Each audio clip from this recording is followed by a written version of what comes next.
Supreme court نے عدالتی اصلاحات بل کے خلاف درخواستوں کی سماعت میں صدر مملکت، وفاقی حکومت، بار کونسلز اور سیاسی جماعتوں کو نوٹس جاری کر دیے۔ کیس کی سماعت آئندہ ہفتے تک ملتوی۔ چیف جسٹس آف پاکستان نے درخواستوں کی سماعت کے دوران ریمارکس دیے کہ جائزہ لینا ہے کہ آئینی خلاف ورزی تو نہیں ہوئی، اس بارے میں ججز کے ساتھ مشاورت کریں گے اور کیس کو جلد دوبارہ مقرر کیا جائے گا۔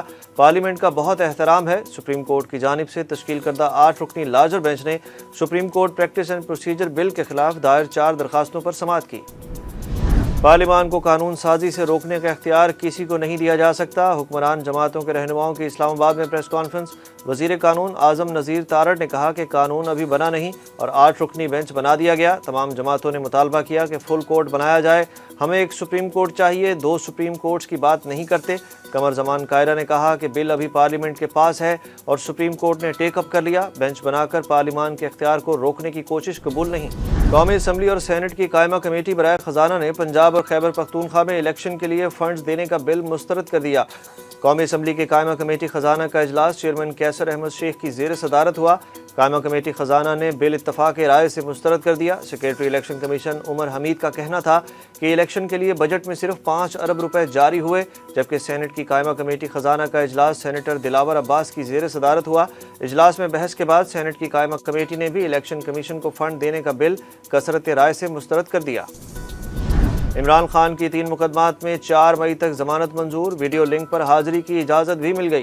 لاہور کی انسداد دہشت گردی عدالت نے 3 مختلف مقدمات میں عمران خان کی 4 مئی تک عبوری ضمانت منظور کر لی۔ سیکیورٹی وجوہات پر سابق وزیر اعظم کو آج ویڈیو لنک کے ذریعے حاضری کی اجازت دے دی۔ جج نے عمران خان کی سیکیورٹی کے معاملے پر کہا کہ ہمارے پاس قتل کے ملزمان آتے ہیں، ان کو اس سے بھی زیادہ خطرات ہوتے ہیں۔ آپ کی سیکیورٹی نے تو مبینہ طور پر لوکل پولیس پر بھی ہتھیار سیدھے کر لیے تھے۔ عمران خان زندگی کا حق انجوائے کرنا چاہتے ہیں تو آزادانہ پھرنے کے حق پر سمجھوتا کر لیں۔ جلاؤ گھیراؤ کے مقدمے میں پولیس نے عمران خان کو بے قصور قرار دے دیا۔ انسداد دہشت گردی عدالت لاہور میں ذل شاہ، جلاؤ گھیراؤ اور پولیس تشدد کے مقدمات سے متعلق سابق وزیر اعظم عمران خان کی 3 عبوری ضمانتوں پر سماعت ہوئی۔ عمران خان کے وکیل نے جلاؤ گھیراؤ کے مقدمے سے عبوری ضمانت واپس لے لی۔ جے آئی ٹی سربراہ نے کہا کہ جلاؤ گھیراؤ کے مقدمے میں عمران خان کی گرفتاری مطلوب نہیں۔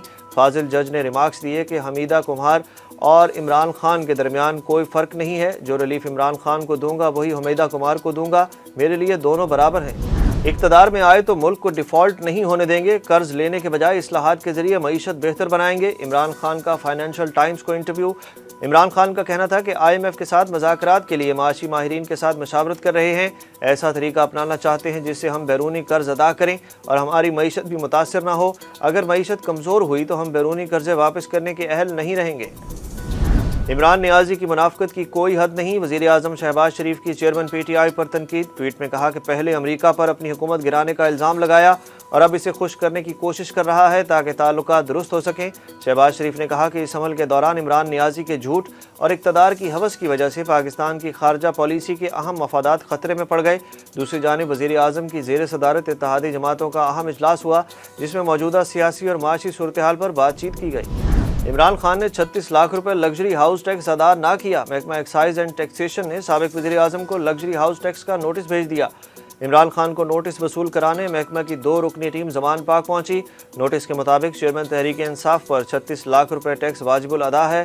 اگر 7 روز کے اندر عمل درآمد نہ ہوا تو الیکشن کمیشن کو خط لکھا جائے گا۔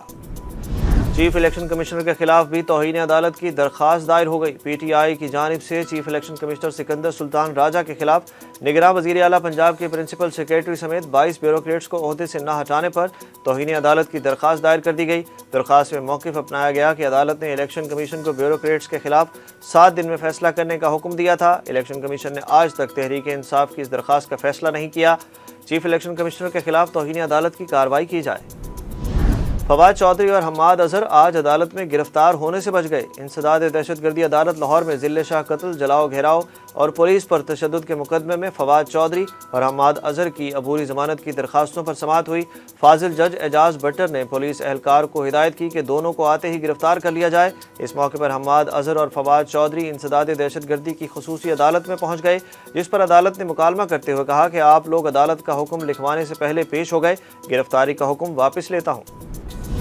توشہ خانہ کیس میں عدالت نے نیب تحقیقات سے متعلق عمران خان اور بشرا بی بی کی درخواست پر نیب کو 7 روز میں تحریری جواب جمع کرانے کی ہدایت کر دی۔ توشہ خانہ کیس میں نیب کال اپ نوٹسز کے خلاف درخواست پر سماعت اسلام آباد ہائی کورٹ میں ہوئی۔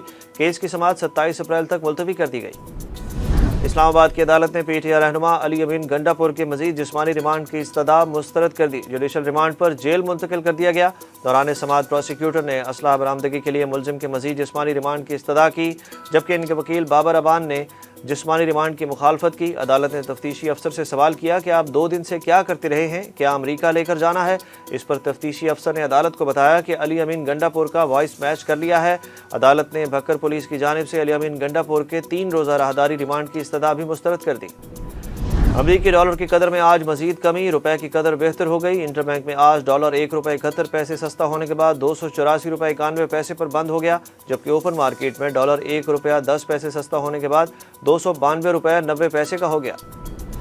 اور پہلا T20 میچ کل، شاہین کیویز سے ٹکرانے کو تیار۔ 5 T20 میچز پر مشتمل سیریز کا آغاز کل سے ہو رہا ہے۔ مہمان ٹیم آج پریکٹس سیشن میں حصہ لے گی۔ ٹرافی کی رونمائی بھی ہوگی۔ کیویز کی قیادت ٹام لیتھم کریں گے۔ دونوں ٹیمیں کل رات 9 بجے مد مقابل آئیں گی۔ پاکستانی ٹیمیں بابر اعظم، محمد رضوان اور شاہین آفریدی کی واپسی ہوئی ہے۔